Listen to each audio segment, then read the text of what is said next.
ছোট্ট একটা দ্বীপের বিনিময়ে প্রিয় নদীটির বদলে পাহাড় কিনতে চেয়েছিলেন স্বপ্নবাজ এক কবি। কবির সেই শখ পূরণের শেষ পরিণতি কি হয়েছিল, সেই প্রশ্নটির আগে আমরা নজর দিতে চাই চরের চারণভূমিতে। দেখতে চাই চিরাচরিত নিয়ম ভেঙে কিভাবে হাতবদল হয় চরাঞ্চলের খাস জমি। দখল সূত্রে হাতে হাতে ঘোরে রাষ্ট্রীয় ভূমির ভুয়া মালিকানা। নদী বদল দিয়ে সুনীল গঙ্গোপাধ্যায় পাহাড় কিনতে পারুক বা না পারুক, এই যে এলাকায় দাঁড়িয়ে আছি যমুনার পাড়ে, এখানে ঠিকই যমুনা নদীর বুকে চর হাত বদল হয়, তবে পাহাড় দ্বীপ বা নদীর বদলে নয়। এখানে জমি হাত বদল হয় টাকার বিনিময়ে। চরবাটিয়ার শাহিন ভাই আছেন। শাহিন ভাই, এখানে আপনারা কিভাবে জমি কেনা বেচা করেন? এখানে আমরা 62 রেকর্ড পর্চা শেষ দেখে জমি বেচা বিক্রি হয়। এখানে আমরা বালুর চরগুলো 10,000 8 থেকে 10,000 টাকা দামে আমরা কিনি বিঘাকে, এগ্রিমেন্ট স্বরূপ দলিল করে নিয়ে। মানে 8 থেকে 10,000 টাকা? 8 থেকে 10,000 টাকা। মানে এই যে জায়গাটায় দাঁড়িয়ে আছি, যে জায়গায় দাঁড়িয়ে আছি এখানকার এই জমিতে কি ফলে?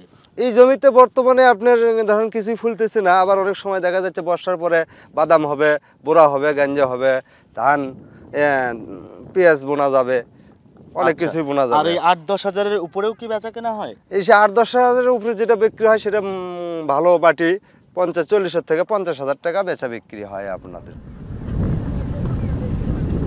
চরের অবস্থান নদীর যত কাছে দাম তত কম, আর নদী থেকে একটু দূরে হলেই বেড়ে যায় এখানকার জমির দাম। যমুনার তীর ধরে কিছুটা পথ এগিয়ে দেখা হলো চরের বাসিন্দা সিরাজ আর আহমেদ আলীর সাথে। জানালেন জমি কেনাবেচা হলেও রেজিস্ট্রি অফিসে দলিল হয় না। অর্থের প্রয়োজন হলে স্ট্যাম্পে লেখাপড়া করে মালিকানা বদল করেন চরের বাসিন্দারা।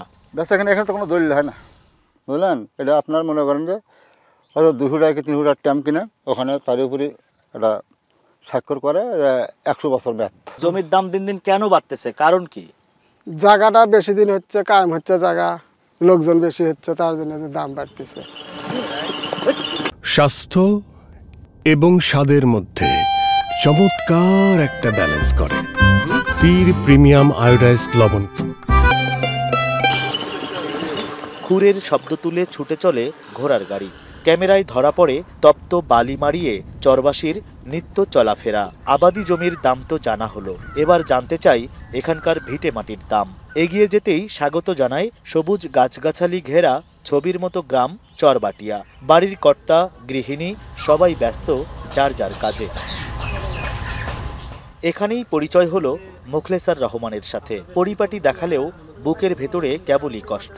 18 বার নির্দয় যমুনার ভাঙনে প্রায় কোমর ভাঙ্গার দশা সর্বশান্ত ষাটোর্ধ্ব মানুষটির। চরবাটিয়ায় বাড়ি করার জমি কেনাবেচা হয় না, তাই ভাড়ার বিনিময়ে পাওয়া 20 শতক জমিতে বাড়ি করেছেন।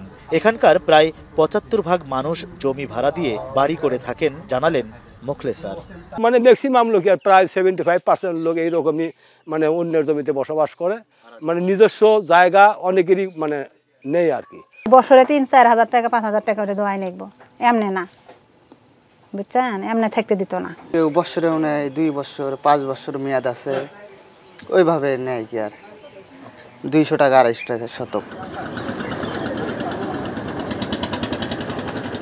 নদী ভাঙনে বিলীন ও নতুন করে জেগে ওঠা চরভূমির নকশা ও রেকর্ড তৈরির জন্য স্থানীয় প্রশাসনের দিয়ারা জরিপ করার নিয়ম থাকলেও অনেক এলাকায় দীর্ঘদিন ধরে হচ্ছে না সেই জরিপ।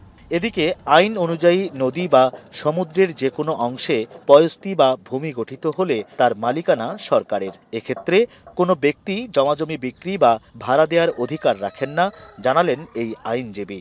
একটা জমি যখন ভেঙে যাবে, এই ভেঙে যাওয়ার পরে যখন এটা পরবর্তীতে আবার উঠবে, এটা খাসে পরিণত হবে। এটা কোনো ব্যক্তি মালিকানা এটা লিজ দিতে পারবে না, ব্যক্তি মালিকানা ভাড়া দিতে পারবে না, এবং ব্যক্তি মালিকানার কোনো ব্যক্তি এটা মানে তার মধ্যস্বত্বভোগী হিসাবে এটা যে ব্যবহার করা তা কিন্তু করতে পারবে না। দিয়ারা জরিপটা কমপ্লিট হয়ে গেলে আমরা আসলে আইডেন্টিফাই করতে পারবো যে কোনটা আসলে পাবলিক প্রপার্টি, কোনটা প্রাইভেট প্রপার্টি।